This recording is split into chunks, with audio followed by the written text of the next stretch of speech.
I was standing in my own front yard, soaking wet, staring at garbage bags full of my clothes scattered across the lawn. My key wouldn't work. Someone had changed the locks on my house. Through the window, I could see my son Kevin talking to his friend Tyler. They were in my living room, drinking beer, laughing. I moved closer, pressed against the glass, and that's when I heard it. "She won't make a scene," Kevin said. "My mom's a pushover. Always has been." Tyler looked uncomfortable. "Where's she gonna go?" "I don't know. Aunt Margaret's, probably. She's got her pension. She'll figure it out." Kevin shrugged like he was discussing what to have for dinner. "Besides, you need the space more than she does. It's practical." I'd been gone 2 weeks. Just 2 weeks helping my sister recover from hip surgery in Portland. I came back to find my entire life thrown away like trash. My mother's china sitting in boxes on the wet grass. My clothes ruined. My house stolen. By my own son. I pulled out my phone and called Robert Chen, the attorney who lives down the street. My hands were shaking, but my voice was steady. "Robert, can someone legally change the locks on a house they don't own?" "No." "Why? What's happening?" "Kevin changed my locks. My belongings are on the lawn. I can hear him inside telling Tyler he's giving him my bedroom." There was a long pause. "I'm coming over right now. Don't go inside." Kevin came out when he saw me with Robert and the locksmith. He actually looked annoyed, like I was the one causing problems. "You're back early," he said. "I was gone exactly 2 weeks like I told you. Look, Mom, the locks needed changing anyway. And my things needed to be thrown on the lawn?" He glanced back at Tyler for support. "I need space. I'm 32 years old and you treat me like a kid. There's not enough room for all of us. This is my house, Kevin. It's been my home my whole life." That's when I understood. He actually believed he had a right to do this. He actually thought I'd just accept it and move out of the house my parents left me. The house I'd lived in for 58 years. Robert stepped forward. "Kevin, what you've done is illegal eviction. Your mother owns this property. I'm advising you to let her back in immediately and remove yourself." Kevin's face went red. "Are you serious? You're gonna lawyer up against your own son?" I looked at my son, the boy I raised alone after his father left, the child I'd worked 2 jobs to support, the man I'd been letting live rent-free in my basement for a year. And I said, "Yes, I am. That should have been the worst of it." But 3 days later, Robert came to my house with documents I didn't understand at first. "I ran your credit report," he said quietly. "There are irregularities." "What kind?" "Credit cards opened in your name. 3 of them. Total balance of $12,000. The room tilted. "That's not possible." He showed me the applications. My name, my social security number, my address, charges for motorcycle parts, electronics, cash advances at casinos. None of it mine. The signature at the bottom looked almost like mine. Almost. But the S in my name was wrong. "Kevin forged these?" "It appears so. And he tried to take out a $20,000 loan last month using your information. It was denied because your credit score has dropped over 100 points from the unpaid balances." I couldn't breathe. "He's been stealing from me?" "For at least 8 months. Probably longer." Robert leaned forward. "Diane, you need to file a police report. This is identity theft. This is fraud. These are serious crimes. He's my son." "I know, but he's destroying your financial life. Your credit affects everything. Insurance, housing, even job opportunities. And he knows what he's doing. This wasn't a mistake." I thought about all the times I'd forgiven Kevin. The money stolen from my purse in high school. The jobs he'd quit. The promises he'd broken. Every time I'd told myself that's what mothers do. We forgive. We give second chances. We love unconditionally. But he'd thrown me out of my own house. He'd stolen my identity. He'd looked his friend in the eye and called me a pushover. "Okay," I heard myself say. "What do I need to do?" The police station was worse than I imagined. I sat across from Detective Ramirez and told her my son had been committing fraud using my information. She asked if I was sure I wanted to press charges. If we prove he did this, he could face significant prison time. My throat was tight. I understand. Mrs. Archer, family fraud cases are complicated. Victims often change their minds. Are you prepared to follow through? I thought about Kevin's voice through the window. She's a pushover. She'll figure it out. Yes, I said. I'm prepared. Kevin called me 2 days later. Mom, we need to talk. About what? Don't be like that. I know you're mad, but there are things you don't understand. Every instinct screamed at me to hang up, but he was still my son. Where? That diner on Roosevelt. 1 hour. Come alone. No lawyers, no cops. I went. I shouldn't have, but I did. He was already there, looking tired and unwashed. When I sat down, he wrapped his hands around his coffee mug and said, I messed up. I know that. You think? I'm in debt. Real debt. Bad debt. Tyler had this business opportunity and I needed capital, and the bank wouldn't give me a loan, so He stopped. So you stole from me. I was going to pay you back once the business got going. There is no business, is there? His face told me everything. It didn't work out. Where did the money go, Kevin? $12,000. Some went to motorcycles. The rest. He couldn't look at me. I had gambling debts. 8 grand. Guys who were threatening me. I was scared, Mom. I didn't have a choice. So you made me responsible for your mistakes. My voice was cold. I barely recognized it. And when that wasn't enough, you threw me out of my house so you'd have more time to figure out another scam. It wasn't like that. I went to the police, I said. I filed a report. They're investigating. All the color drained from his face. You called the cops on me? You committed crimes, Kevin. Multiple crimes that could have destroyed my entire financial life. What did you think I was going to do? I thought you'd forgive me. You always forgive me. And there it was, the truth he'd been counting on. His mother, the pushover, would forgive anything. Not this time, I said. He stood up so fast his chair scraped. When did you become so cold? I looked at him. Really looked at him. This stranger wearing my son's face. I'm not cold. I'm just done being destroyed. I left him sitting there. Walked out of the diner without looking back. Now it's been 3 weeks. The eviction notice has been served. The fraud investigation is moving forward. The prosecutor called yesterday. They want to know if I'll support a plea deal. 18 months in prison, mandatory restitution, probation. Kevin called 17 times. I haven't answered. He showed up at the house twice. The second time, I called the police. My neighbors know what's happening. Some avoid me. Others bring casseroles and kind words. Mrs. Chen told me I'm doing the right thing, but I don't know if I believe her. I lie awake at night wondering if I'm a terrible mother. Wondering if forgiveness should have limits. Wondering if protecting myself makes me cruel. But then I remember my things on the lawn. The forged signatures. The casual way he called me a pushover. And I know I can't back down. The preliminary hearing is next week. Kevin will be there. I'll have to look him in the eye while the prosecutor reads out the charges. Identity theft, fraud, forgery. My son, my only child, the boy I raised alone, the man who threw me away. I don't know what's going to happen. I don't know if I'm strong enough to watch him face prison time because of choices I made. I don't know if our relationship can survive this, or if it's already dead. All I know is that I'm 58 years old, standing in my reclaimed house, holding eviction papers with my son's name on them. And I'm terrified of what comes next. The Greyhound station in Seattle smells like disinfectant and old coffee, a scent that clings to your clothes long after you've left.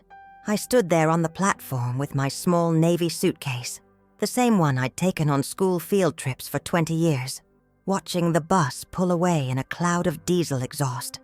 2 weeks. I'd been gone just 2 weeks. Margaret had needed me. My sister, 10 years older and twice as stubborn, had refused to hire a nurse after her hip replacement. "I raised 4 kids," she'd said over the phone, her voice tight with pain she wouldn't admit to. "I don't need a stranger watching me shuffle to the bathroom." So I'd gone. I'd taken the Greyhound because I hate flying. All that waiting, the recycled air, the way people look through you like you're not even there. The bus takes longer, makes stops in towns that time forgot, but at least you can watch the world change through the window. Pine forests giving way to flatlands, mountains rising in the distance like broken teeth. I'd left Seattle on a Saturday morning, the sky doing that thing it does in October, threatening rain but never quite committing. Kevin had driven me to the station in my Honda because his truck was in the shop again. He'd seemed distracted, checking his phone every few minutes, but I chalked it up to his usual restlessness. He was 32 and still searching for something I couldn't name. "You sure you'll be okay?" I'd asked him before getting out, my hand on the door handle. He'd barely looked up. "Mom, I'm not 12. I'll be fine. The mortgage payment is due on the 15th. Envelopes on the kitchen counter." "I know. And there's lasagna in the freezer. Just heat it at 354. "Mom." He'd finally met my eyes. That flash of irritation I'd been seeing more and more lately. "Go help Aunt Margaret. I've got this." I'd believed him. God help me. I'd believed him. Now, standing in the October drizzle with my suitcase, I realized how foolish that had been. The walk from the bus station to Maple Street is exactly 43 minutes if you don't rush. I know because I'd timed it once, years ago, when my car broke down and I had to get to parent-teacher conferences. Seattle's a walking city if you know the routes. Past the Vietnamese PAO place on Pike Street, through the park where homeless men sleep under tarps, down the residential blocks where houses sit shoulder to shoulder like old friends. I'd always loved this walk, loved the way the neighborhood changed from busy to quiet, from commercial to residential, from strangers to people who'd wave from their porches. Mrs. Chen from 2 doors down always had her garden gnomes arranged in different scenes. Today they were having what looked like a tea party. The Johnsons' golden retriever, Bailey, barked his familiar greeting from behind their fence. Everything was the same. Everything was about to be different. I saw the boxes first. Cardboard shipping boxes, the kind you get from U-Haul, collapsed and stacked haphazardly on my front lawn. They were dark with rain, corners disintegrating into pulp. For a moment, one strange, disconnected moment, I thought maybe Kevin had finally cleaned out the garage like I'd been asking him to do for months. Then I saw the garbage bags, 3 of them, black plastic splitting at the seams, revealing clothes, my cream-colored cardigan, the one I wore to church the few times I still went, was hanging half out of one bag, mud-stained and soaked. A blouse I'd bought myself last Christmas, still on its hanger, lay across a boxwood bush, like someone had tossed it there without thinking. My suitcase hit the sidewalk. I don't remember dropping it. I moved closer, my shoes squelching in the wet grass. More boxes, more bags. My books, paperback mysteries and literary fiction I'd collected over decades, were piled in a plastic bin that had cracked, spilling them onto the lawn. Water had gotten inside. The pages would be warped, ruined. My mother's china, the set with the tiny blue flowers she'd brought from her own mother's house, was wrapped hastily in newspaper and stacked in a box marked "Fragile" in Kevin's careless handwriting.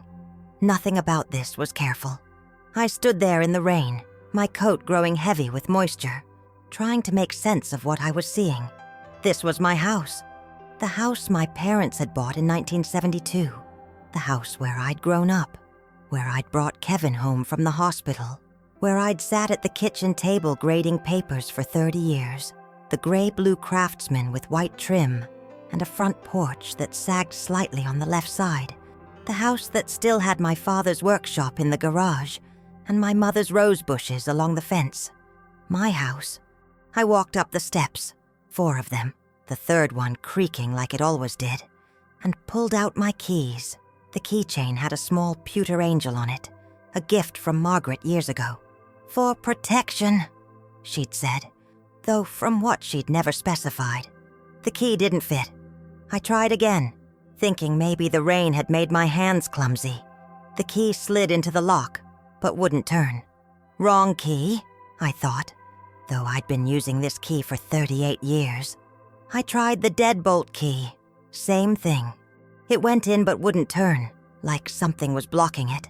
Someone had changed my locks. My heart was beating very fast now. That strange galloping feeling you get when your body understands something your mind hasn't caught up to yet. I moved to the window, the big front window with the lace curtains I'd hung when Kevin was in high school, back when I'd still cared about things like curtains and throw pillows and making the house look warm. Through the rain-spotted glass, I could see my living room. The couch was still there, the old gray sectional I'd bought at a Labor Day sale, the TV I'd gotten Kevin last Christmas. But there were new things, too. A gaming system I didn't recognize, controllers scattered on the coffee table, beer bottles lined up on the bookshelf where I used to keep my teaching awards. And people. 2 of them. Kevin stood in the middle of the room, gesturing with both hands the way he did when he was excited about something. He was wearing a shirt I'd bought him for his 30th birthday, the nice button-down he claimed he'd wear to job interviews. His hair needed cutting, dark curls falling into his eyes the way they had when he was little. Next to him was Tyler Morrison. Tyler, who'd been staying with us temporarily for the past 4 months. Tyler, who Kevin had met at some bar in Capitol Hill and described as going through a rough patch. Tyler, who had neck tattoos of barbed wire and a laugh that always sounded like he was making fun of something. I watched Kevin say something that made Tyler laugh. Watched my son pick up one of the beer bottles and take a long drink. Watched him gesture toward the hallway, toward the bedrooms, like he was giving a tour, like he owned the place. I pressed closer to the window, my breath fogging the glass. The curtain had shifted slightly, and I could see more of the room now. There were boxes there too, but not like the ones on my lawn. These were Tyler's things. I recognized the battered duffel bag, the electric guitar case, the skateboard Kevin had told me Tyler was just storing here. My hands were shaking. I pulled my coat tighter and moved along the side of the house to where the dining room window faced the street. The curtains were open there. I always left them open because I liked the natural light, and I had a clear view inside. Kevin was still talking. I couldn't hear the words, but I could read his body language. Relaxed, confident. He pulled out his phone, showed Tyler something on the screen. Tyler nodded, said something back. Then I heard it. The window was old, single pane, and sound carried through.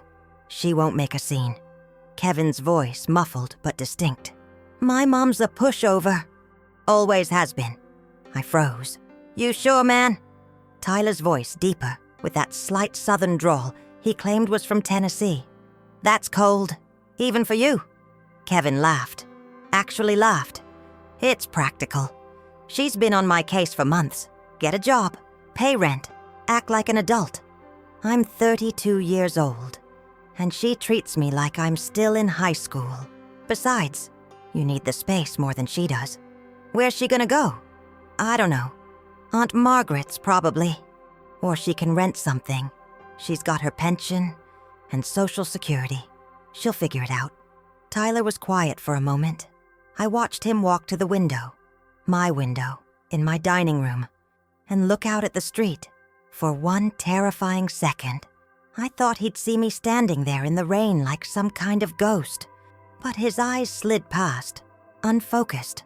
"What about the house?" Tyler asked. "It's in her name, isn't it?" Kevin waved a hand dismissively. "Doesn't matter. I've lived here my whole life. I've got rights, squatter's rights or whatever. And even if she tries something legal, I'll just say, I've been paying rent, helping with bills. She's got no proof otherwise." "You haven't been paying rent." "She can't prove that." Kevin's voice had an edge to it now, the one he got when someone questioned him. "Look, Tyler, you're my friend. You helped me out when I needed cash last month. You've been sleeping on that shitty air mattress in the basement. You deserve a real room. She's just one person. She doesn't need a 2-bedroom house all to herself. And you're gonna take her room? It's the bigger one. Better closet space. Makes sense." I couldn't breathe. Literally couldn't get air into my lungs. I stepped back from the window, my shoe catching on a loose paving stone. I stumbled, caught myself on the fence. This wasn't happening. This couldn't be happening. But the boxes on my lawn said otherwise. The changed locks said otherwise. My son's voice, casual and certain, saying I was a pushover, said otherwise. I stood there in my own yard, on the property my parents had left me, and I felt something I'd never felt before. Not when Kevin's father walked out. Not when I'd sat in the hospital after my mother's stroke. Not when I'd had to explain to a classroom of 8-year-olds why their teacher was crying the day after 9/11. This was different. This was rage, not the hot, explosive kind. This was cold and clear and sharp as glass. It cut through the confusion and the hurt and the disbelief and left something hard and certain in its place. I pulled my phone from my pocket. My hands had stopped shaking. The rain had soaked through my coat, plastered my gray hair to my skull, but I didn't care. I scrolled through my contacts, past K for Kevin, past M for Margaret, down to C. Robert Chen, attorney at law. Robert and his wife Linda lived 3 houses down. They'd been my neighbors for 15 years. Their daughter Emily had been in my 3rd grade class. Robert had handled my parents' estate when they died, had walked me through the paperwork with patience and kindness I hadn't forgotten. The phone rang twice. "Diane," his voice was surprised. "Are you back from Portland? How's Margaret?" "Robert." My voice sounded strange, too calm, too level. "I need your help. Can you tell me who owns 847 Maple Street?" A pause. "Your house?" "You do, Diane. It's been in your name since your mother passed. Why? And if someone changed the locks without my permission?" Another pause, longer this time. "Diane, what's going on? Can they do that? Legally?" "No. If you own the property and someone's preventing you from accessing it, that's illegal. Who changed the locks?" I watched Kevin through the window. He was sitting on my couch now, feet up on the coffee table. Tyler was in the kitchen, my kitchen, opening my refrigerator. "My son," I said.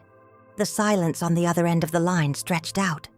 When Robert spoke again, his voice was different, professional. "Where are you right now?"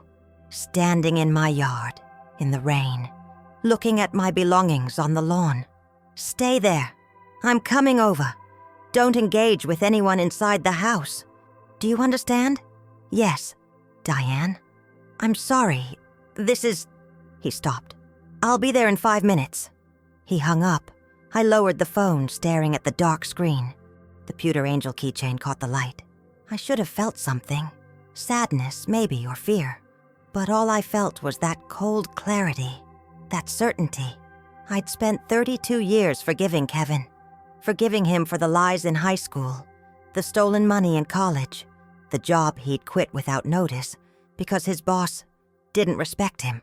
Forgiving him for moving back home at 31 and promising it would be temporary. Forgiving him for the dishes left in the sink, the bills he forgot to pay, the way he'd stopped saying thank you somewhere along the way. I'd forgiven him because that's what mothers do. That's what we're supposed to do. Turn the other cheek. Love unconditionally. Have faith that our children will find their way. But standing there in the rain, looking at my life dismantled and dismissed, I realized something Kevin had never learned. Forgiveness doesn't mean you have to let someone destroy you. And patience doesn't mean you stop fighting back. Robert Chen's silver Lexus pulled up to the curb. He got out without bothering to lock it, crossing the lawn in quick strides. He was a small man, barely 5'6", With wire-rimmed glasses and grey hair he kept meticulously neat. Today he was wearing khakis and a blue sweater, his weekend clothes. Jesus, Diane! He took in the scene. The boxes, the bags, me standing there soaked to the bone. How long have you been out here? 10 minutes? Maybe 15. He looked at the house, jaw tight. Is he in there now? Him and Tyler Morrison. The friend? Apparently not just a friend anymore. I heard Kevin telling him he could have my room. Robert's expression hardened. He'd been a family law attorney for 25 years. He'd seen worse things than this, I was sure. But maybe not from people he knew. Not on his own street. Okay, he said. Here's what we're going to do. First, we're going to document everything. Every box, every bag, every item on this lawn. Take pictures with your phone. Can you do that? I nodded. Then we're going to get you dry and warm. You can come to my house. Linda will make coffee. After that, we'll deal with the legal side. Eviction notice. Trespassing charges if necessary. He can't do this, Diane. I don't care if he's your son. He said he has rights. Squatters' rights. Robert snorted. That's not how it works. Squatters' rights require years of continuous occupation and payment of property taxes. He's been living there as your dependent, not as an independent occupant. He has no claim to the property. He thinks I won't fight him. Robert looked at me. Really looked at me. Will you? I thought about Kevin's voice through the window. My mom's a pushover. Always has been. Yes, I said. I will. We spent the next 20 minutes photographing everything. Every soggy box, every bag of clothes, every piece of my life that had been deemed unimportant enough to throw away. Robert took notes on his phone, muttering under his breath about criminal trespass and illegal eviction. Mrs. Chen had come out onto her porch, wrapped in a purple cardigan. She watched us but didn't say anything. I could see the question in her eyes. The same question everyone on the street would be asking soon enough. What happened to the nice teacher lady and her son? We were loading the least damaged items into Robert's car when the front door opened. Kevin stood there, backlit by the warm light of my living room. He'd changed into different clothes, sweatpants and a hoodie, like he'd settled in for the evening. When he saw me, his expression went from surprise to something harder. You're back early, he said.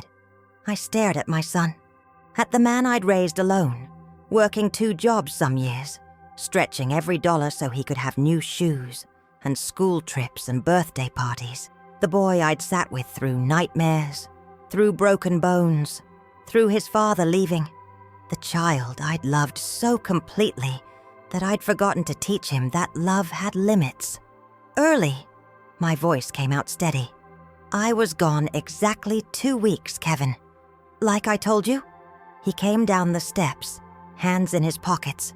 Tyler appeared in the doorway behind him, watching. Look, Mom. Don't. The word came out sharp. Don't call me that right now. He blinked, genuinely surprised. Kevin wasn't used to me using that tone. Kevin wasn't used to me saying no.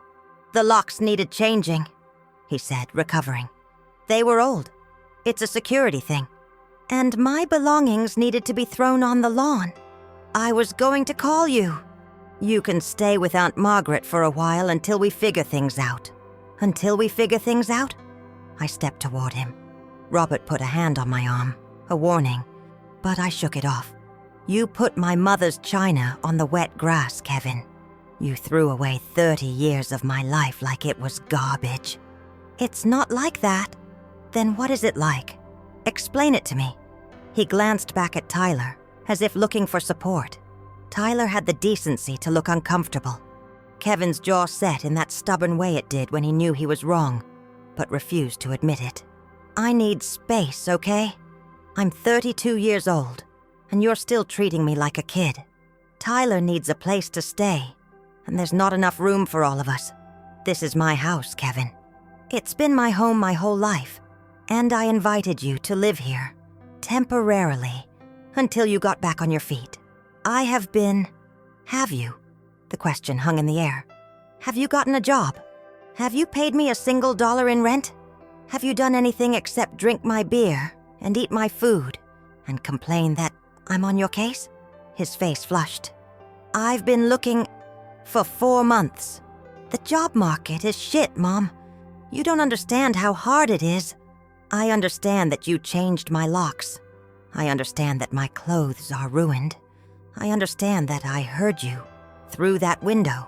I pointed, telling Tyler that I was a pushover and I'd figure it out.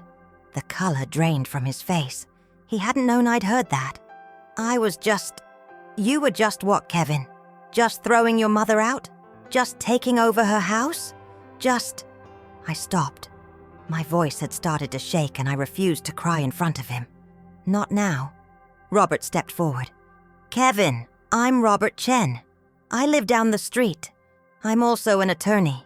What you've done here is illegal. Your mother owns this property outright. By changing the locks and removing her belongings, you've committed illegal eviction and possibly theft. I'm advising you now to let your mother back into her house immediately and remove yourself and your friend. Kevin's eyes narrowed. Are you serious right now? You're gonna lawyer up against your own son? Yes, I said, I am. We stood there in the rain, mother and son, staring at each other across a distance that had nothing to do with the 3 feet of wet grass between us. Mom. His voice had changed now, softer, pleading. The voice he'd used since he was little when he wanted something. Come on, don't be like this. We can talk about it. We're past talking. You made a decision without me. Now I'm making one without you. What does that mean? Robert handed me a business card. This is a locksmith I know. He does emergency calls. I've already texted him. He'll be here in 30 minutes to change the locks again. In the meantime, Kevin, you and Tyler need to gather your essential belongings. You have 1 hour. You can't kick me out. Kevin's voice rose. This is my house too. It's not, Robert said calmly. Your mother has been letting you live here rent-free. That makes you a guest, not a tenant. And guests who change locks and throw their host's belongings out lose their invitation. Tyler had come down the steps now, standing behind Kevin. Man, maybe we should just... Shut up, Kevin snapped at him. Then to me, this is because I didn't clean the kitchen enough? Because I forgot the mortgage payment one time? You forgot it 3 times. I paid it. So what? You've got money? Kevin. My voice was quiet now. Very quiet. I spent your whole childhood making sure you had what you needed. I worked overtime. I skipped vacations. I drove a car that was falling apart because your braces cost $5,000. I did it gladly. I did it because I loved you. Because you were my son, and I wanted you to have a good life. Then why?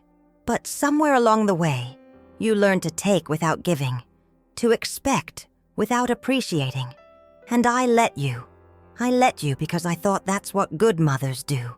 We sacrifice, we forgive, we give second chances. So give me another one, he said. And for a moment he looked like that little boy again, the one who'd climbed into my bed during thunderstorms. I have been giving you another one for 15 years, Kevin. This is your last one, and you've already wasted it. The locksmith's van pulled up.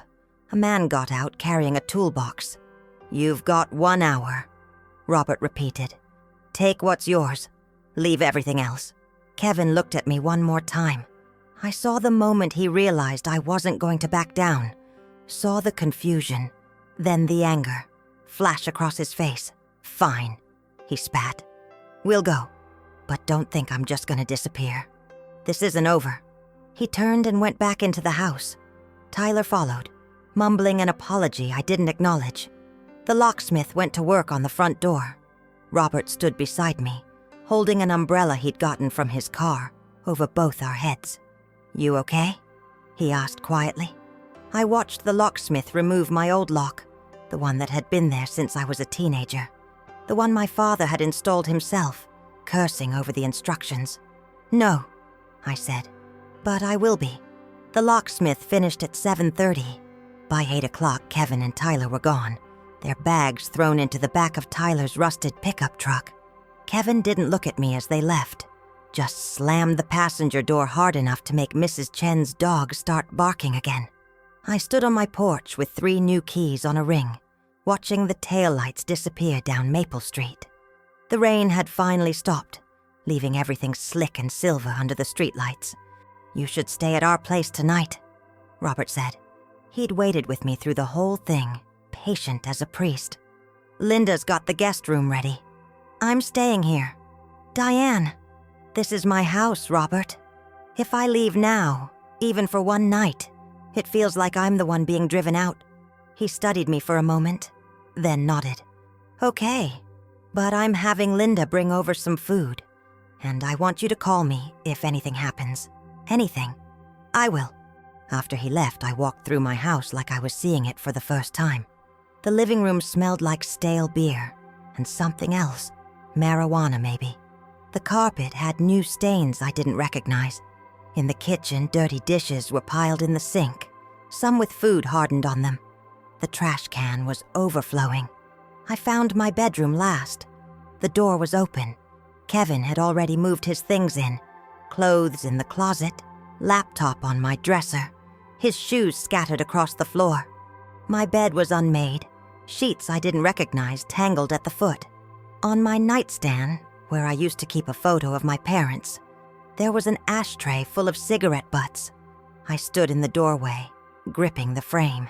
Then I got to work. It took me 3 hours to strip the room. I bagged Kevin's clothes, his electronics, his shoes, every piece of evidence that he'd been there. I stripped the bed down to the mattress, threw the sheets in the washing machine with extra detergent, opened every window despite the cold, letting the October air sweep through. By midnight, the room was mine again. Not perfect. There were still stains on the carpet I'd need to treat, a burn mark on the dresser. But mine. I made the bed with my own sheets, the blue ones with tiny white flowers, put my parents' photo back on the nightstand, hung my rosary on the bedpost, where it had been for 20 years before Kevin moved in, and I'd quietly put it in a drawer to avoid his comments about religious stuff. Then I got into bed, set my alarm for 6 a.m., and tried to sleep. I didn't succeed. The next morning, I called in to Lincoln Elementary, where I'd taught before retiring. I still did substitute work sometimes. It kept me busy and the kids made me feel useful. I told them I wouldn't be available for a few weeks. "Everything all right, Diane?" Janet, the vice principal, asked. "Family situation," I said, which was both true and insufficient. "Well, you take care of yourself. We'll miss you." After I hung up, I sat at my kitchen table with coffee and Robert's business card. The house felt too quiet. I kept expecting to hear Kevin moving around downstairs, the creak of the basement steps, the sound of him raiding the refrigerator at odd hours, but there was only silence. Robert arrived at 9 carrying a leather folder. He sat across from me, declining the coffee I offered. "I need to ask you some questions," he said. "And I need you to be completely honest with me." "Okay. Has Kevin ever forged your signature on anything? Credit cards, loans, documents?" The question landed hard. "Why would you ask that?" "Because I've seen this pattern before. Adult children who feel entitled to their parents' resources sometimes take it further than just living rent-free." He opened the folder, pulled out a document. "I did some preliminary checking last night. There are some irregularities with your credit report." My stomach dropped. "What kind of irregularities?" "Credit cards opened in your name within the last 8 months. 3 of them. Total balance of about $12,000. The kitchen tilted. I gripped the edge of the table. "That's not possible. I haven't opened any credit cards." "I know, but someone using your information did." He slid the paper toward me. I recognized my name, my social security number, my address. But the charges, motorcycle parts, electronics, cash advances at casinos, none of it was mine. "He wouldn't," I said. but my voice lacked conviction even to my own ears. "Diane," Robert's voice was gentle. "I need you to look at this and tell me if you signed these applications." He showed me 3 documents, application forms for credit cards from different companies. Each one had a signature at the bottom. My name in handwriting that looked almost like mine, but not quite. The S in Diane was wrong, looped when mine never looped. "I didn't sign these." "Are you certain?" "I'm certain." My hands were shaking. I set the papers down carefully, afraid I might rip them. He forged my signature. It appears so. And there's more. Robert pulled out another sheet. "Your social security number was used to apply for a personal loan last month. $20,000 from a predatory lender. The application was denied because of your credit score, which has dropped significantly because of the unpaid credit card balances." I couldn't speak, couldn't process what he was saying. "Has Kevin had access to your personal documents? Social security card, birth certificate, bank statements? They're in my filing cabinet," which was in my bedroom, which Kevin had been living in. Oh, God. "We need to file a police report. Today. Identity theft is a serious crime, Diane, and we need to start the process of disputing these charges with the credit bureaus. He's my son." "I know. If I report this, he could go to jail." Robert was quiet for a moment. When he spoke, his voice was careful. "What Kevin did to you yesterday, changing the locks, throwing you out, that was cruel. But this is criminal. He's been stealing from you for months, destroying your financial security. Your credit score affects everything. Insurance rates, housing, even job opportunities if you ever need them. But he's your son." "I know. But Diane, you have to ask yourself, is he acting like your son? Or is he acting like someone who sees you as a resource to be exploited?" The question sat between us like a third person at the table. I thought about all the times I'd made excuses for Kevin. When he'd stolen money from my purse in high school, I'd told myself all teenagers make mistakes. When he'd quit his job at the grocery store because he deserved better, I'd told myself he had ambition. When he'd moved back in at 31, promising it was temporary, I'd told myself family helps family. But he'd been stealing from me. Not just taking, stealing. Using my name, my trust, my information to fund a life I knew nothing about. A motorcycle I'd never seen. Casino trips he'd never mentioned. "I need to think about this," I said. "I understand, but we're on a clock. The longer these charges sit, the harder they are to dispute. And Kevin knows you discovered his living situation. If he realizes you're also onto the financial fraud, he might." Robert stopped. "Might what?" "Might escalate. Drain your accounts, take out more loans, make it harder to prove what he did." He leaned forward. "I'm not trying to scare you. I'm trying to protect you. This is what I do. I help people navigate family law situations. And I'm telling you that you need to act now." I looked down at my hands. My mother's wedding ring was still on my right hand, where I'd worn it since she died. She'd been married to my father for 43 years, through money problems, health scares, the death of their first child, a stillborn daughter I'd never met. They'd stayed together, worked through it, forgiven each other's failings. But my father had never stolen from my mother. "Okay," I said. "What do I need to do?" The police station smelled like institutional coffee and floor wax.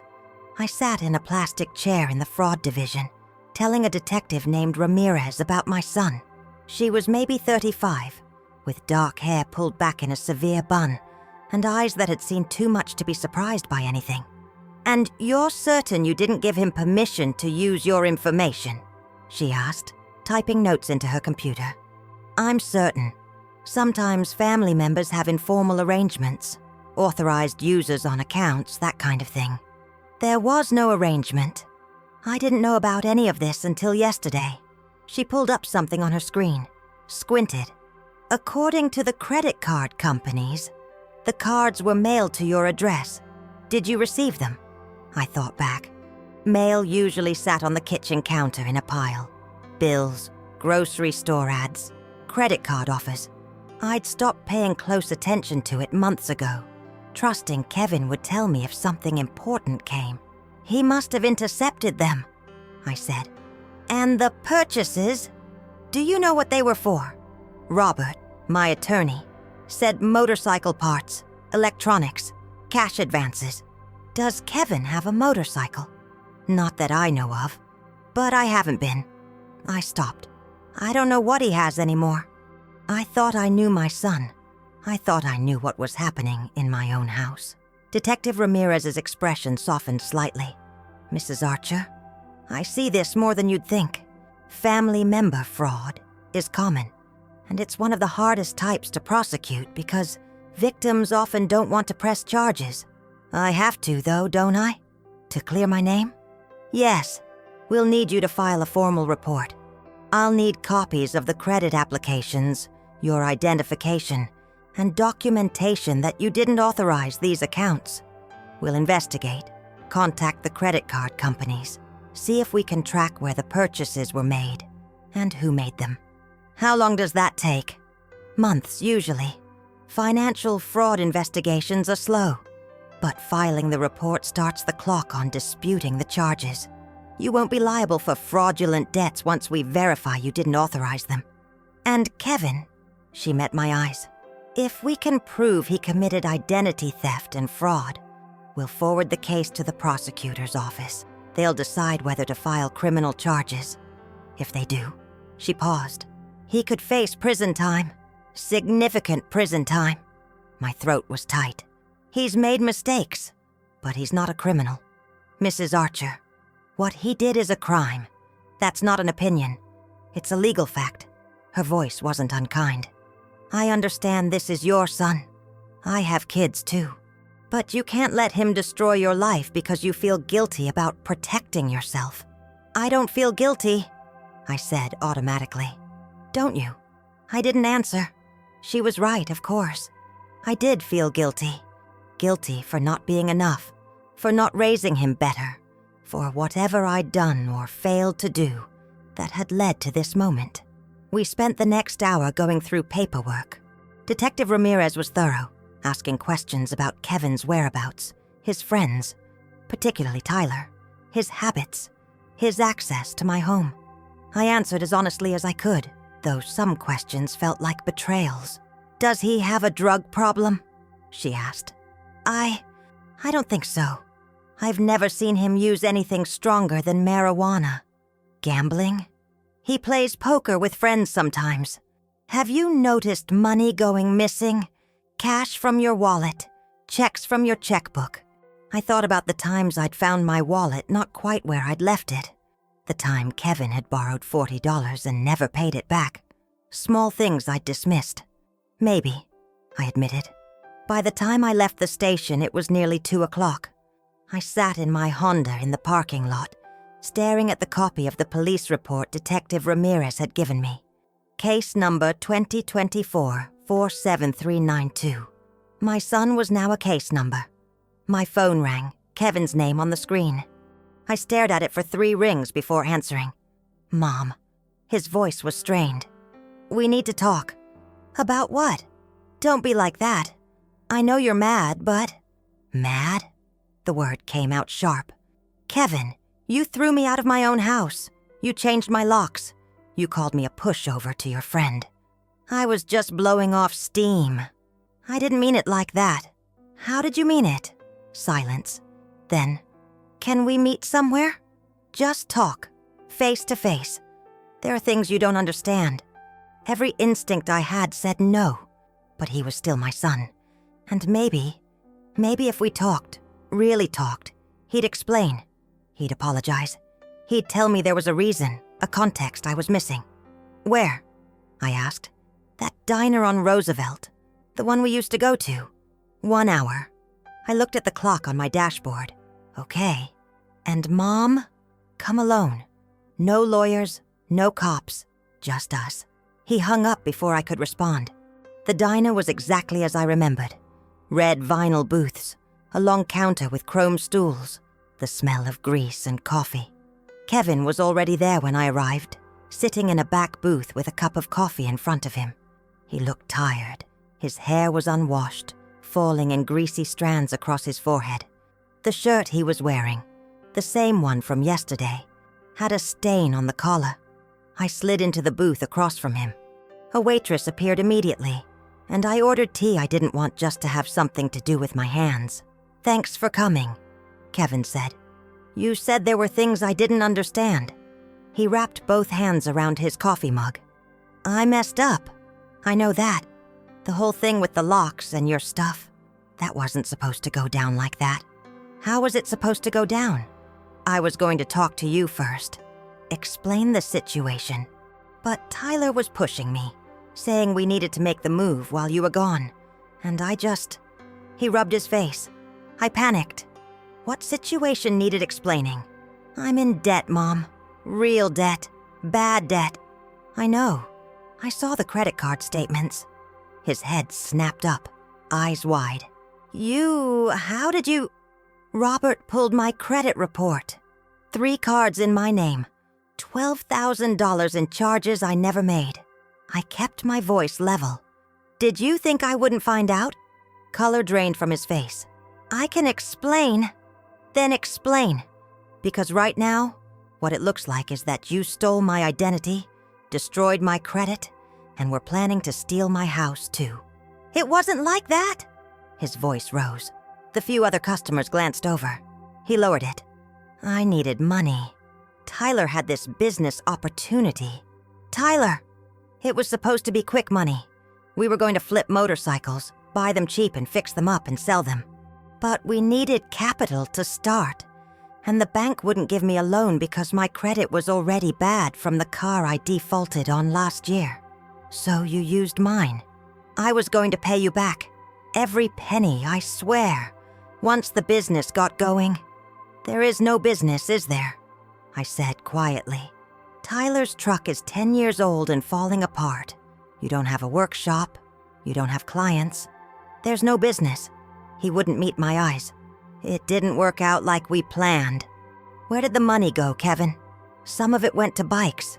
We bought 3 of them. They're in Tyler's brother's garage. And the rest? Living expenses. Rent for Tyler before he moved in with us. Gas, food, the cash advances. He stopped. The cash advances went where? His jaw clenched. I had gambling debts. From before. Guys I owed money to. Real money. Not credit card debt. They were getting serious about collecting. My tea arrived. I didn't touch it. How much? I asked. It's handled now. The cash advances covered it. How much were the gambling debts? $8 grand. But they're paid off. $8,000. I felt dizzy. You gambled $8,000 you didn't have, then stole my identity to pay it off? I didn't have a choice. These guys, they don't mess around. They were threatening me, Mom. I was scared. So you made me responsible for your mistakes. I thought I could fix it. I thought the bike business would work and I'd pay everything back before you even noticed. But it didn't work. So your solution was to throw me out of my house. I needed time. Time to figure out another plan. To make the money somehow. If you'd come back and seen the credit card bills, you would have freaked out. I just needed you out of the way for a few months until I could clean everything up. The casual cruelty of it took my breath away. Out of the way. Like I was an obstacle, not his mother. I went to the police today, I said. His face went white. What? I filed a report for identity theft and fraud. Detective Ramirez has your name. They're investigating. You called the cops on me? He stood up so fast his coffee sloshed onto the table. Are you insane? Do you know what this means? It means I'm protecting myself from someone who's been stealing from me. I'm your son. And that's supposed to make it okay? My voice was rising now too. I didn't care. You think because you're my son, you can destroy my credit, throw me out of my house, and I'm just supposed to accept it? I made mistakes. You committed crimes, Kevin. Crimes that could have destroyed my entire financial life. My credit score dropped 140 points. Do you understand what that means? I'm 58 years old. I live on a fixed income. I can't recover from this like a young person could. Gah. So you're going to send me to prison? I'm going to tell the truth. What happens after that is up to the legal system. He stared at me like he didn't recognize me. When did you become so cold? The question almost made me laugh. Cold? I spent 32 years being warm, being forgiving, being understanding. And where did it get me? Standing in the rain looking at my clothes on the lawn. One mistake. It wasn't one mistake. I was yelling now, and I didn't care. It was years of mistakes, years of taking and never giving back, years of excuses and promises and lies. I forgave you for stealing from my purse in high school. I forgave you for quitting every job you ever had. I forgave you for moving back home and treating me like your personal bank and maid. But this, I gestured at nothing, at everything. This I can't forgive. This I won't forgive. You don't mean that. But I did. I felt it solidify in my chest, a line I'd finally drawn after decades of erasing them. There's more, I said. My voice was steady again, calm. Robert filed eviction papers this morning. You have 30 days to remove all your belongings from my property. After that, anything left will be disposed of. You can't. I can. It's my house. My name on the deed. My name on the mortgage. You're a guest who overstayed his welcome and committed crimes while you were there. I'm your son, he said again, like it was a magic word that would change everything. I know, and that's what makes this so hard. But being my son doesn't give you the right to destroy me. I stood up, left a $5 bill on the table for my untouched tea. Mom? His voice cracked. Please, I'll fix this. I'll get a job. I'll pay you back every cent. How? I asked.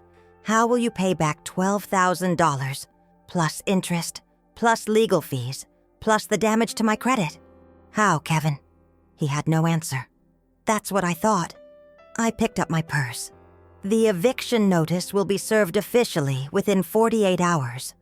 You can fight it if you want, but Robert says you won't win. You're not on the lease. You haven't paid rent. And now there's a police report documenting fraud. No judge is going to side with you. I can't believe you're doing this. I can't believe I had to. I walked out of the diner. Behind me, I heard him call my name one more time, but I didn't turn around. The next 3 weeks were a blur of paperwork and phone calls, credit bureaus, fraud departments, Robert's office, the police station. I filed disputes, provided documentation, signed affidavits. Detective Ramirez called twice with updates. They'd tracked the credit cards to purchases Kevin had made, had surveillance footage of him using one at a casino in Tacoma. The case is solid, she told me. The prosecutor is reviewing it now. Kevin called 17 times. I didn't answer. He showed up at the house twice. The second time, I called the police, and they escorted him away, warning him about trespassing.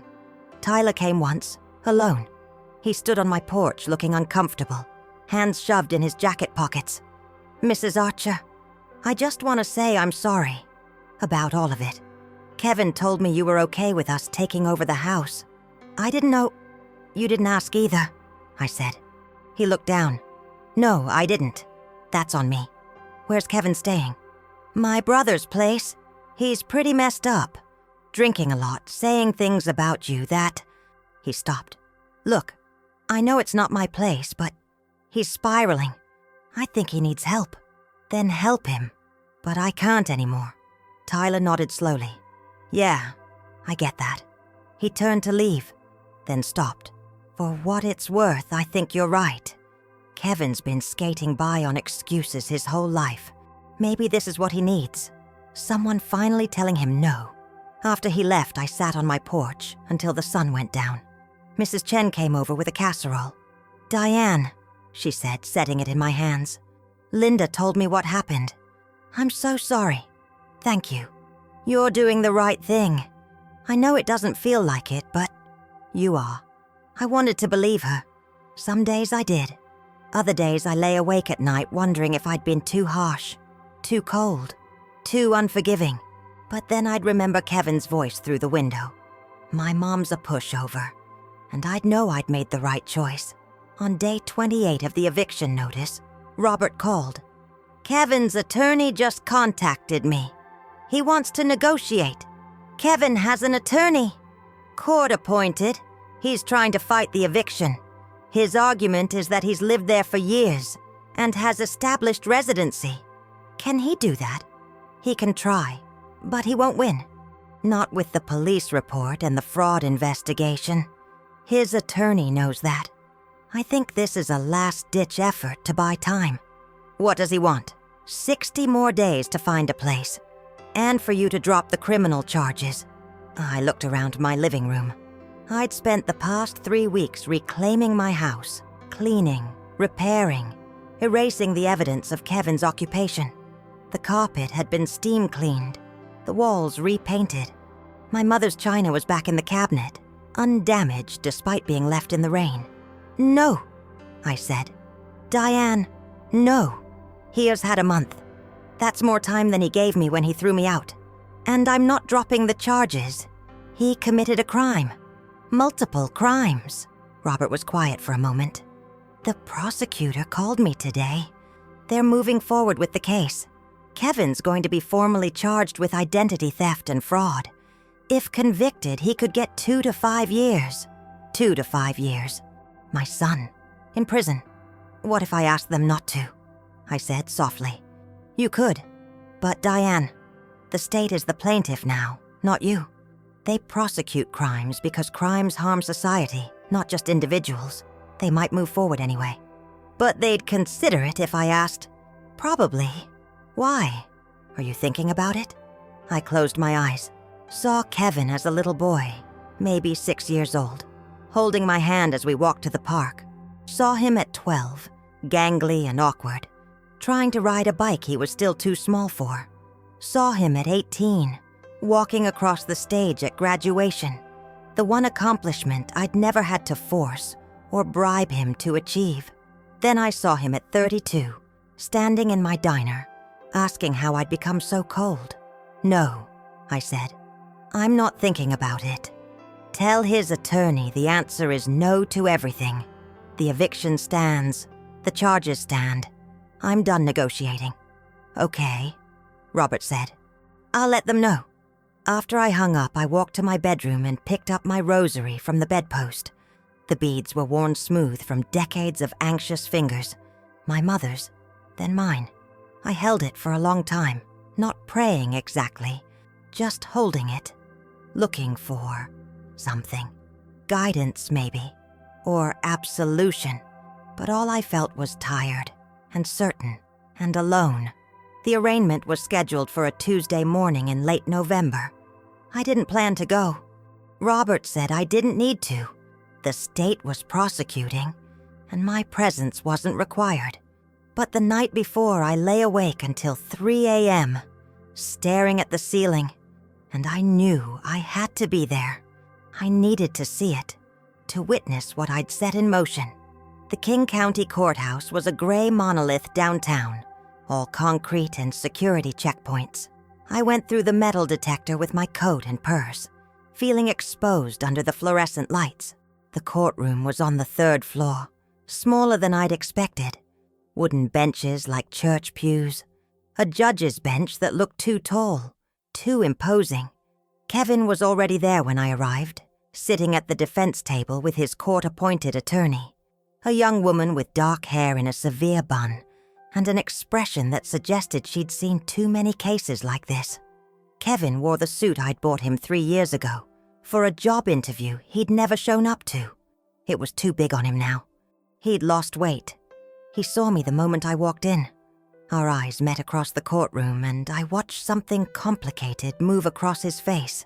Surprise, then anger, then something that looked almost like relief. I took a seat in the back row. The bailiff called the court to order. The proceedings were brief and formal. The prosecutor, a tired-looking man in his 50s, read the charges: 3 counts of identity theft, 2 counts of fraud, 1 count of forgery. Kevin stood when instructed, answered questions in a voice I barely recognized.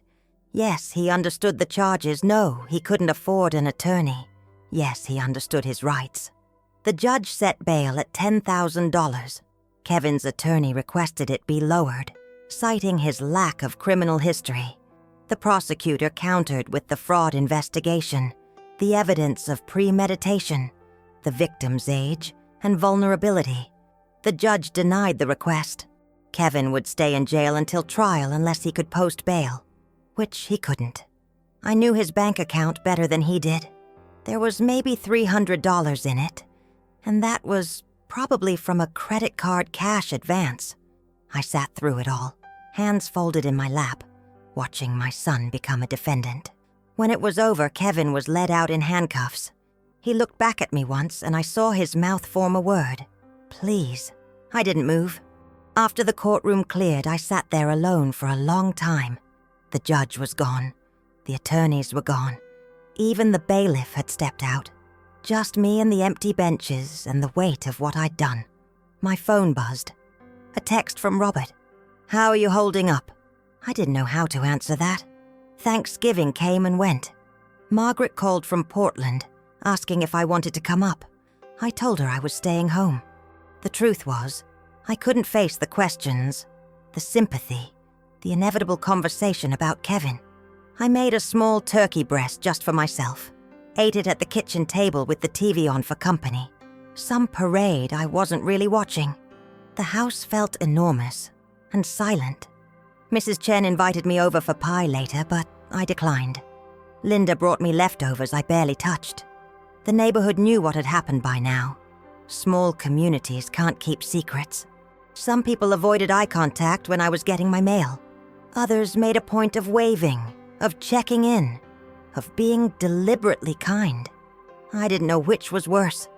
On the Friday after Thanksgiving, Detective Ramirez called. "Mrs. Archer, I wanted to update you on the case. Kevin's attorney has approached the prosecutor about a plea deal." I sat down heavily on my couch. "What kind of deal?" "He'd plead guilty to 2 counts of identity theft in exchange for dropping the fraud and forgery charges. Recommended sentence would be 18 months, with possibility of parole after 9. "That's all?" "It's not nothing. 18 months in state prison, a felony record, mandatory restitution to you for all the fraudulent charges plus interest and fees. And he'd have to complete a financial fraud rehabilitation program. But he'd be out in 9 months, possibly, if he demonstrates good behavior and completes the required programs." She paused. "The prosecutor wants to know if you'd support the plea deal." "What if I say no?" "They'd likely move forward with the full trial. But trials are expensive, time-consuming, and there's always the risk a jury might be sympathetic to a son stealing from his mother, especially if his attorney paints him as desperate rather than malicious. The plea deal is a sure thing. Trial is a gamble." I looked around my living room. Everything was back in place now. My books on the shelves, my mother's Afghan on the couch, my father's clock ticking on the mantel. Reclaimed territory. But it didn't feel the way it had before Kevin left. It felt hollow, like a museum of my own life. "Can I think about it?" I asked. "The prosecutor needs an answer by Monday." "I'm sorry. I know that's not much time." After we hung up, I sat there for a long time. Then I did something I hadn't done in years.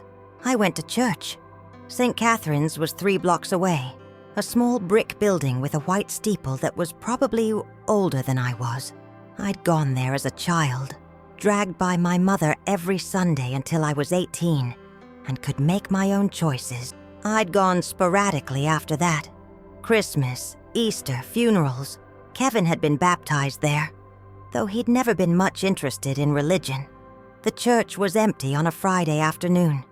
I slipped into a pew near the back, the wood hard beneath me, the smell of incense and old hymn books thick in the air.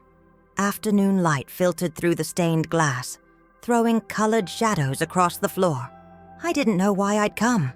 I hadn't prayed, really prayed, in years. The rosary I carried was more talisman than tool, something I held when I was anxious but rarely used for its intended purpose. But I was here now, so I closed my eyes and I tried. Not the formal prayers from childhood, Hail Mary and Our Father and all the rest. Just talking.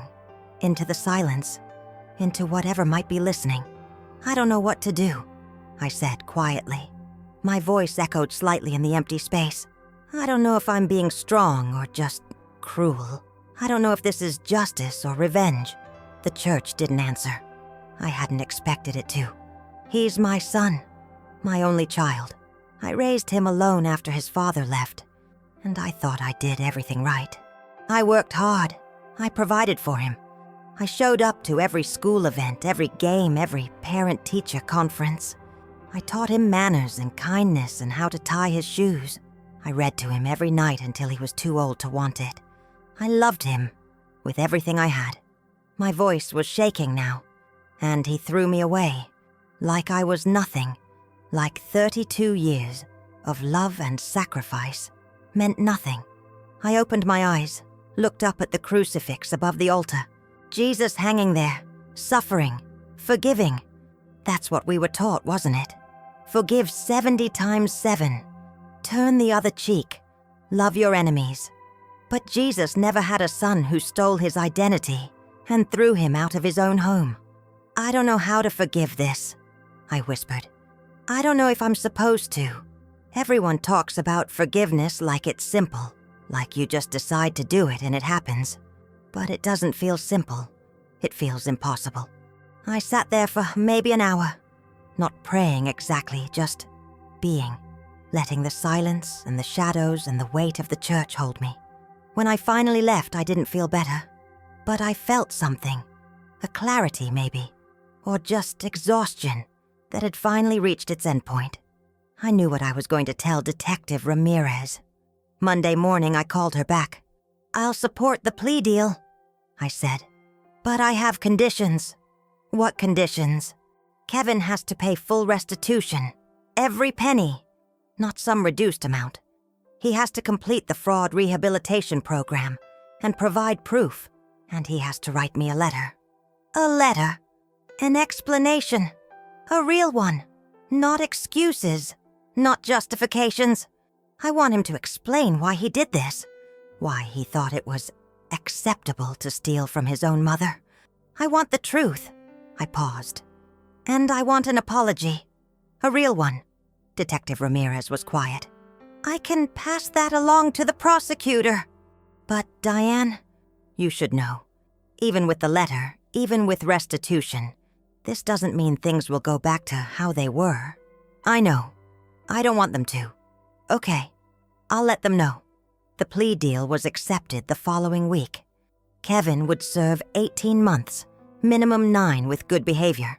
He'd pay back $12,147 in fraudulent charges, plus interest and legal fees, a debt that would probably follow him for years.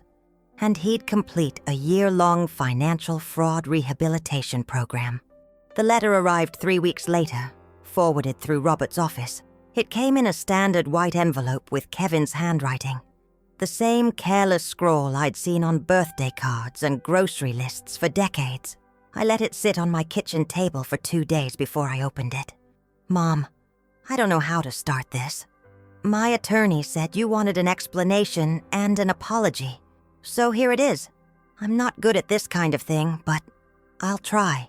I stole from you. I used your information to open credit cards, and I spent money that wasn't mine, and I knew it was wrong when I was doing it. There's no excuse for that. I could tell you about the gambling debts, about the guys who were threatening me, about Tyler's business idea that seemed like it could fix everything, but none of that changes what I did. The truth is, I've been angry at you for a long time. I know that probably sounds crazy since you're the one who raised me and took care of me and gave me everything. But I've been angry anyway. I was angry that Dad left. I know that wasn't your fault, but I blamed you anyway, because you were the one who stayed. I was angry that we never had enough money, even though I know you worked as hard as you could. I was angry that you were always tired, always stressed, always saying no to things I wanted.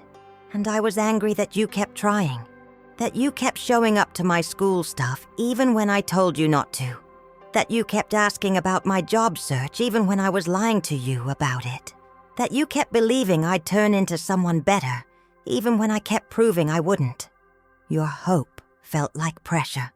Your love felt like judgment, and I resented it. That's not fair. I know it's not fair. You didn't do anything wrong. You were just being my mom. But I felt it anyway, and instead of dealing with it or talking to you about it, I took it out on you in 1,000 small ways, and then a few really big ways. When I changed the locks and threw your stuff out, it wasn't about needing space or helping Tyler. It was about finally having power over you, about making you the one who felt small and disposable for once, about not being the failure son for 5 minutes. That's the truth you wanted, and it's ugly, and I'm ashamed of it, but it's true. I'm sorry, Mom. Not because I got caught, or because I'm sitting in jail right now. I'm sorry because you deserved better than me. You deserved a son who appreciated what you did instead of resenting it. You deserved gratitude instead of entitlement.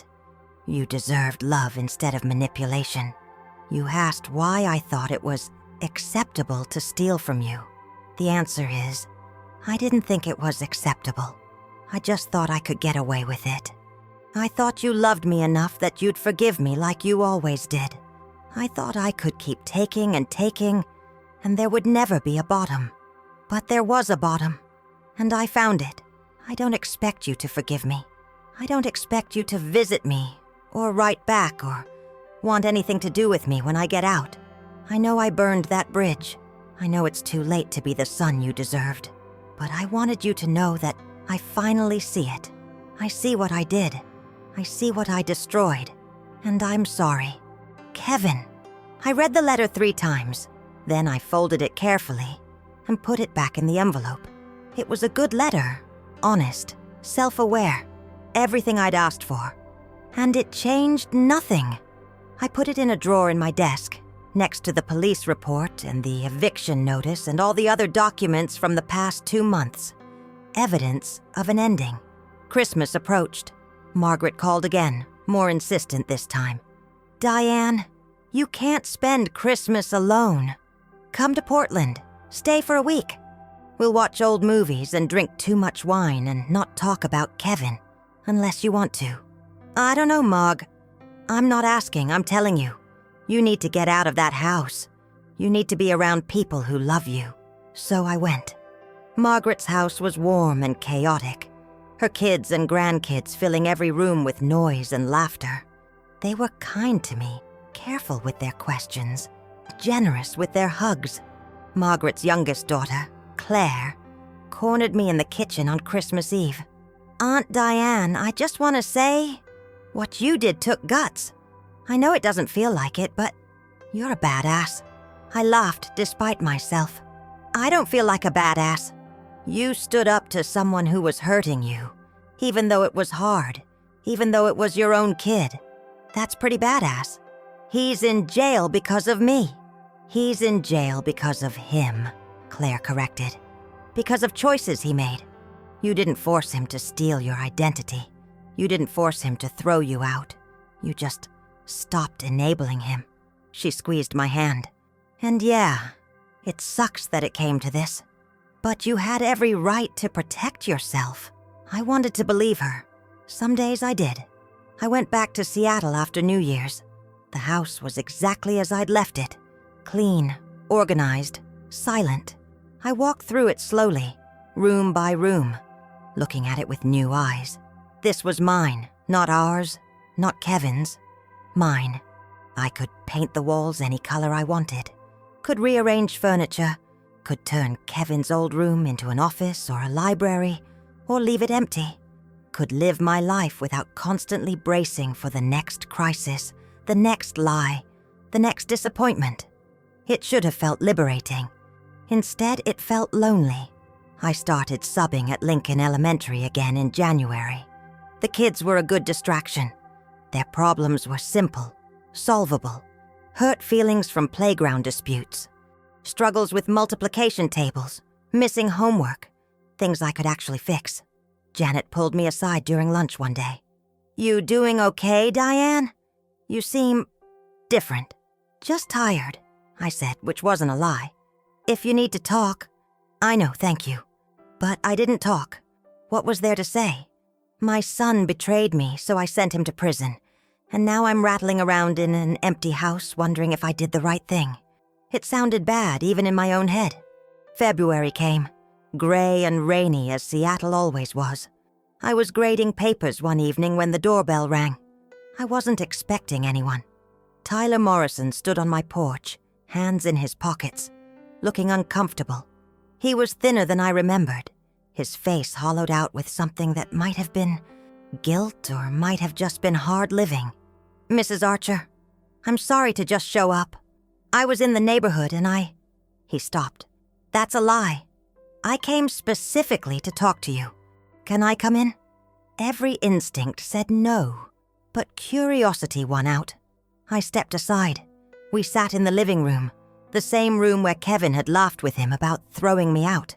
Tyler perched on the edge of the couch like he expected to be kicked out any second. "I'm moving," he said abruptly. "Back to Tennessee. My mom's sick and she needs help and I need to get out of Seattle. Start over somewhere else."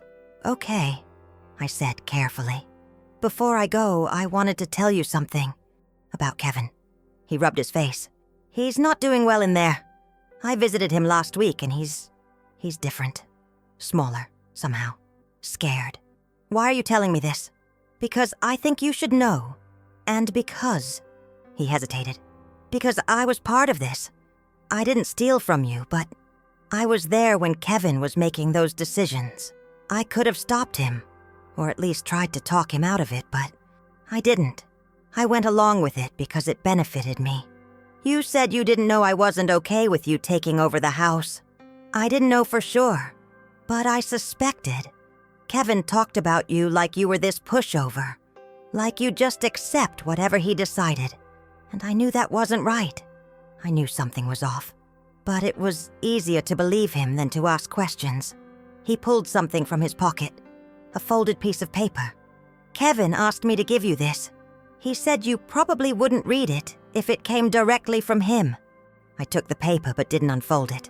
"Is there anything else?" "Yeah, one more thing." Tyler met my eyes. "You were right to do what you did.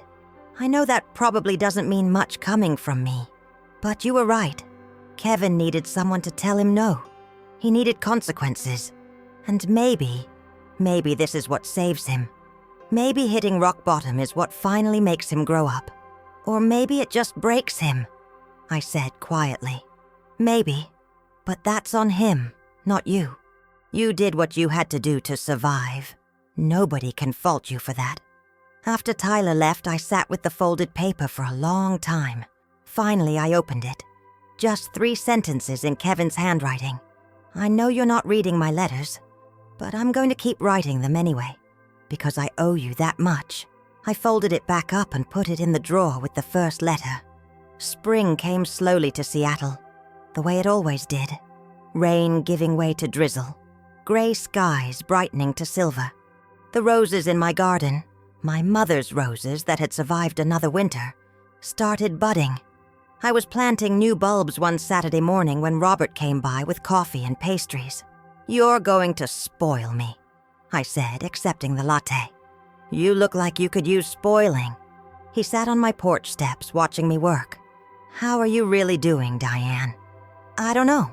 I'm functioning. I'm working. I'm sleeping most nights." "That's not what I asked." I sat back on my heels, pulled off my gardening gloves. "I feel guilty. All the time. Like I did something unforgivable. You protected yourself. I know. Logically, I know that. But emotionally," I shook my head. "I keep thinking about him in prison. About what his days must be like. About how scared he must be. He made his choices. He's still my son." Robert was quiet for a moment. You know what I think? I think you can acknowledge both things at the same time. You can be glad you stood up for yourself and also be sad about the consequences. You can believe you did the right thing and still grieve what you lost. Those aren't contradictory. They feel contradictory. Because you've spent your whole life believing that love means sacrifice, that being a good mother means putting your child first, no matter what. But Diane, that's not sustainable. You can't love someone to the point of your own destruction. People do it all the time. And it doesn't make them noble. It just makes them destroyed. I looked at my hands, dirt under my fingernails. My mother's hands had looked like this. Work-worn, capable, always busy with something. She'd taught me to garden when I was young. Taught me that you plant things in the dark times so you have something beautiful when spring comes. Kevin's eligible for parole in June, I said. 9 months served. They approved him for early release if he completes the programs. Are you going to the hearing? I don't know. Part of me thinks I should. Part of me thinks it would be better for both of us if I stayed away. What does your gut tell you? My gut was a mess of contradictions and doubts. But underneath all of that, there was something else. Something quiet and certain. It tells me I need to see him one more time before I decide what comes next. The parole hearing was in June, on a Thursday morning that was unseasonably warm. I drove to the correctional facility 2 hours outside Seattle, past towns I'd never heard of, through countryside that gradually flattened into nothing. The prison was exactly what you'd expect. Chain-link fences topped with razor wire, guard towers, buildings the color of concrete, and hopelessness. I checked in at the visitor's center, went through security, followed a guard down long hallways that smelled like industrial cleaner and desperation. Kevin was brought in wearing a jumpsuit that hung loose on his frame. He'd lost more weight. His hair was cut short, institutional. His eyes, when they met mine, were different, older, harder.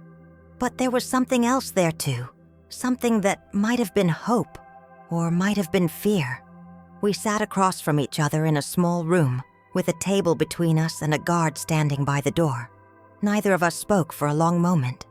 You came, he finally said. I came. I didn't think you would. Neither did I. He folded his hands on the table. They were shaking slightly. Did you read my letters? The first one. Tyler gave me a second one. I haven't read the others. He nodded slowly. That's fair. How are you? The question felt absurd, even as I asked it. He was in prison. How did I think he was? I'm okay. I'm not okay, but I'm surviving. I've been doing the programs. The financial fraud one, the addiction counseling, even the anger management thing. Trying to figure out why He stopped. Trying to figure out how I became this person. Have you figured it out? Some of it. Enough to know I have a lot further to go. He looked at me directly. I'm not asking you to forgive me. I know that's not why you're here. Why am I here? I don't know. Why are you? I thought about that. I'd asked myself the same question during the entire 2-hour drive. Because you're still my son, I said finally. And because I needed to see if there was anything left to save. Is there? I looked at him. Really looked at him. Past the jumpsuit and the institutional haircut and the gaunt face. Looking for the boy I'd raised. The child who'd held my hand crossing streets. The teenager who'd made me laugh with his terrible jokes. The man I'd believed he could become. I don't know yet, I said honestly. Kevin's parole was approved. He'd be released in 2 weeks with conditions. Mandatory check-ins with a parole officer. Continued counseling. A payment plan for restitution. He'd be required to maintain employment and housing. To avoid criminal activity. To stay away from Tyler and anyone else associated with his fraud. He'd asked his parole officer if he could give me as a contact reference. The officer had called me to verify. Do you want your son to have your phone number and address? She'd asked. I'd hesitated for a long time before answering. He can have my phone number, not my address.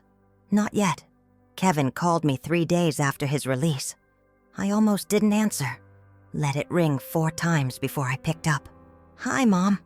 Just those 2 words, in his voice, made my throat tight. "Hi, Kevin.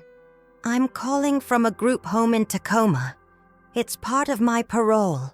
6 months of supervised housing. I got a job bussing tables at a restaurant downtown. It's not much, but it's honest work and the hours are decent. That's good. I'm sending you $50. It's not much, but it's a start on the restitution. I'll send more once I get a full paycheck. $50 against almost $13,000. It would take him years, maybe decades." "Okay," I said. "I know you don't trust me. I know I have to earn that back if I ever can. But I wanted you to know I'm trying. I'm going to meetings. I'm working. I'm doing everything they told me to do. I hope it works out for you. Mom," his voice cracked slightly, "is there any chance, any at all, that someday we could talk? Really talk? Not like this? Not on the phone, but face to face?" I looked out my kitchen window at my mother's roses. They were in full bloom now, pink and white and red. 30 years old, those bushes. They'd survived freezes and droughts and my neglect when I was too tired to care for them. They came back every year anyway. "Maybe," I said. "Someday. But not yet." "Okay." He was quiet for a moment. "I love you. I know I don't have the right to say that anymore, but I do." "I know," I said, and I did. I'd never doubted that Kevin loved me. I just doubted whether his love was enough. After we hung up, I sat at my kitchen table with my cold coffee and my mother's ring on my finger and the weight of 32 years pressing down on my chest. I'd done the right thing. I knew that now, could say it with certainty. I'd protected myself. I'd established boundaries. I'd refused to be destroyed by someone else's bad choices, even when that someone was my own child. But knowing something was right didn't make it hurt less. I thought about the church, about sitting in that empty pew, asking questions into the silence, about forgiveness and grace and all the things we're supposed to offer freely without counting the cost. But maybe grace wasn't about forgetting. Maybe it wasn't about pretending things didn't happen, or that the damage wasn't real. Maybe grace was just about leaving the door open. Not wide open, not unguarded, but open enough that redemption was still possible if someone genuinely tried to walk through it. Maybe that was all I could offer. All anyone could offer. A year later, I got a letter in the mail. Not forwarded through Robert's office this time, but sent directly to my house. Kevin's handwriting on the envelope, neater than it used to be. Inside was a check for $250 and a short note. "Mom, I'm 6 months into a new job as an assistant manager at an auto parts store. It's not glamorous, but it's stable, and they're promoting me to full manager next month. The pay increase means I can send more toward restitution. I'm still in counseling, still doing the work. I'm living in my own apartment now. Nothing fancy, but it's mine, and I pay my own rent on time every month. I don't know if you'll ever want to see me again, but I wanted you to know I'm becoming someone different, someone better, someone who might someday be worthy of being your son. Kevin." I held the check and the letter for a long time. Then I went to my desk and pulled out all the other letters he'd sent. Maybe a dozen of them over the past year, arriving monthly, consistently. I'd been putting them in the drawer unread. I opened them now, one by one, and I read. They chronicled his journey, the hard days, the small victories, the ongoing struggle to rebuild a life he'd destroyed. They were honest and raw and sometimes painful to read, but they were also evidence of change, real change, not the promised kind that never materialized. I didn't write back, not yet, but I kept the letters, put them in a box in my closet, next to the box with Kevin's baby pictures and his kindergarten drawings and all the memories of the child he'd been. Maybe someday I'd be ready to meet the man he was becoming, or maybe I wouldn't. Maybe the damage was too deep, the trust too broken. But either way, I'd survived. I'd stood up for myself. I'd learned that love doesn't require destruction, that forgiveness doesn't demand surrender, that you can mourn what was lost and still build something new. On a Saturday morning in late spring, 2 years after Kevin changed my locks, I woke up early and drove to St. Catherine's. The church was empty, the way I liked it. I slipped into the same pew near the back and I sat in the silence. I didn't pray formal prayers, just sat there, holding my mother's rosary, letting the weight of everything settle into something manageable. I thought about Kevin in his apartment, going to work, paying his rent, sending me checks. I thought about the boy he'd been and the man he was trying to become. I thought about the space between those two things, the long, hard work of change. And I thought about myself, about the teacher who'd spent 30 years helping other people's children and had maybe neglected to help herself, about the mother who'd loved too much and asked too little, about the woman who'd had to learn, at 58, that survival sometimes means letting go. I don't know if I can forgive him, I said quietly into the silence. Not completely. Maybe never completely. The church didn't answer. The light through the stained glass made patterns on the floor. But I can hope for him. I can wish him well. I can believe he's capable of change even if I never see the final result. Outside, I heard a car door slam. Footsteps on the church steps. The door creaked open, and an elderly couple came in, shuffling toward the front pews. They didn't look at me, lost in their own prayers. I stood up, tucked my rosary back in my pocket, and walked out into the spring morning. The sun was out for once, breaking through Seattle's eternal clouds. My garden would need watering. The house would need cleaning. Life would go on, the way it always did, with or without resolution, with or without easy answers. I got in my car and drove home, to my house on Maple Street, the house my parents left me, the house I'd fought for, the house that was mine. And for the first time in 2 years, when I unlocked the door and stepped inside, it didn't feel lonely. It felt like enough. 3 years after Kevin changed the locks, he called me on my birthday. "Hi, Mom." "Hi, Kevin. I sent you a card. Did you get it?" "I did. Thank you. I wasn't sure if you'd want... I didn't want to overstep. Kevin, it's okay." The card was nice. A pause, then... "I'm coming to Seattle next month. For work. Just for a day. I was wondering, could we maybe meet for coffee? Just an hour. In a public place. Whatever makes you comfortable." I looked around my living room. My books on the shelves, my mother's Afghan, my father's clock. Everything in its place. Everything mine. "Yeah," I said. "We can do that." "Really? Really? Text me when you know the date. We'll figure it out." After we hung up, I sat with the decision, wondering if I was ready, if he was ready, if either of us would ever truly be ready. But maybe that was okay. Maybe you didn't have to be ready. Maybe you just had to be willing. I pulled out the box of letters from my closet, looked through them one more time. 3 years of Kevin checking in, updating me, slowly building a life that didn't require theft or lies or taking from others. 3 years of consistent effort, of small changes adding up to something bigger. It didn't erase what he'd done. It didn't heal all the wounds. But it was something. A beginning, maybe. Or at least the possibility of one. I put the letters away and went to water my mother's roses. They were blooming again, the way they did every year. Persistent, resilient, beautiful despite everything.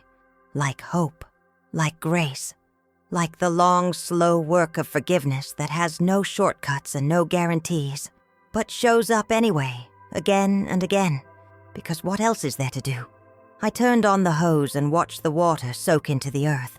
Tomorrow I'd worry about whether meeting Kevin was a mistake. Tomorrow I'd question my decision and wonder if I was being foolish. But today, I was just going to water my mother's roses and trust that some things, Some beautiful, stubborn things find a way to survive. I came back from the trip, and when I went to open the door, it was locked. My things were thrown out in the yard, and I heard my son saying, "My friend is going to live here, and there's no more room for you." But he didn't expect what I would do next.